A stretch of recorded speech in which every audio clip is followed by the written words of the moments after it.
दिनांक 16 नोव्हेंबर 2025 सेवा विकास cooperative bank पिंपरीमध्ये शासनाची व कामगार विभागाची कोणतीही पूर्व परवानगी न घेता सुमारे 205 कायमस्वरूपी कर्मचाऱ्यांना लिक्विडेटर यांनी कामावरून कमी केले होते।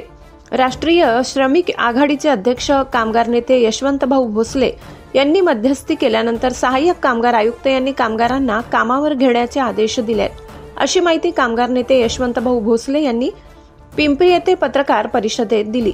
युवा नेते दिनेश पाटील, संघटनेचे कार्यकारिणी सदस्य मिलिंद देशपांडे व सोमनाथ विरकर तसेच कर्मचाऱ्यांच्या वतीने राकेश गायकवाड, गणेश शेलार, नजीम शेख, गजानन होंडे, सागर बोडके, विनोद साळवे, संदीप धावडे, गणेश काशीद, सुजित कुमार चव्हाण व मोठ्या संख्येने बँक कर्मचारी यावेळी उपस्थित होते।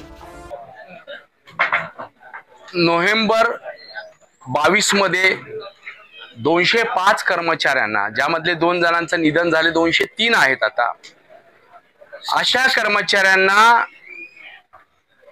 सरकारची परवानगी न घेता, महाराष्ट्र शासनाची परवानगी न घेता या 203 कर्मचाऱ्यांना कामावरून काढून टाकण्यात आलं, ज्याच्यावरती लिक्विडेटर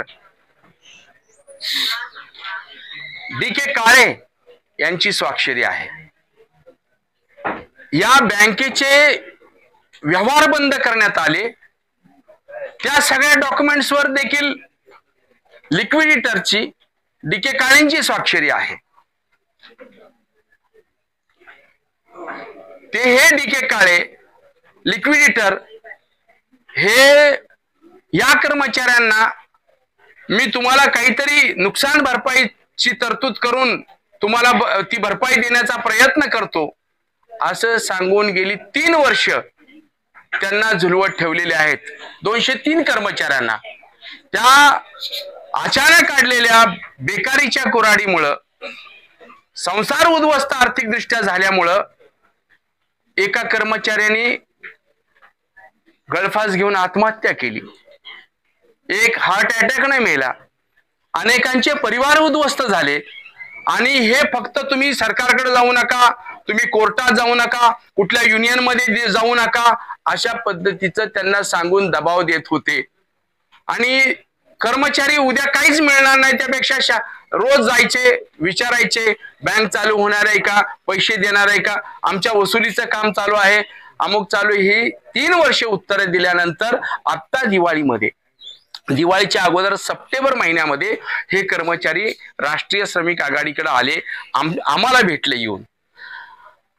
त्यावेळेस त्यांनी सांगितलं की गेली 3 वर्ष आम्हाला बाहेर ठेवण्यात आलेलं आहे, आम्ही जातोय, आम्हाला वरील आश्वासनं मिळतायत, तर कायदेशीर आम्हाला आपली मदत पाहिजे।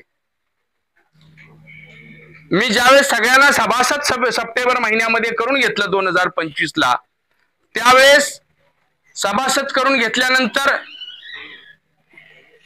ती मॅनेजमेंटला माहिती पडली, लिक्विडेटरला त्यांनी बोलवलं, लोकांना सांगितलं थोडं थांबा, घाई करू नका, मी दिवाळीत तुम्हाला काहीतरी रक्कम देत आहे।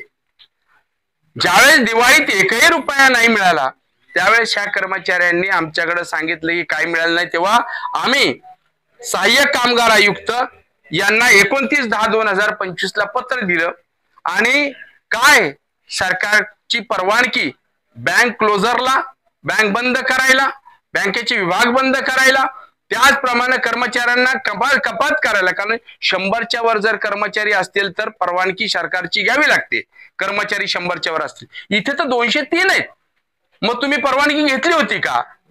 चॅनल सबस्क्राइब करा, बेल आयकॉनचे बटन दाबा, सोबत शेअर करायला विसरू नका।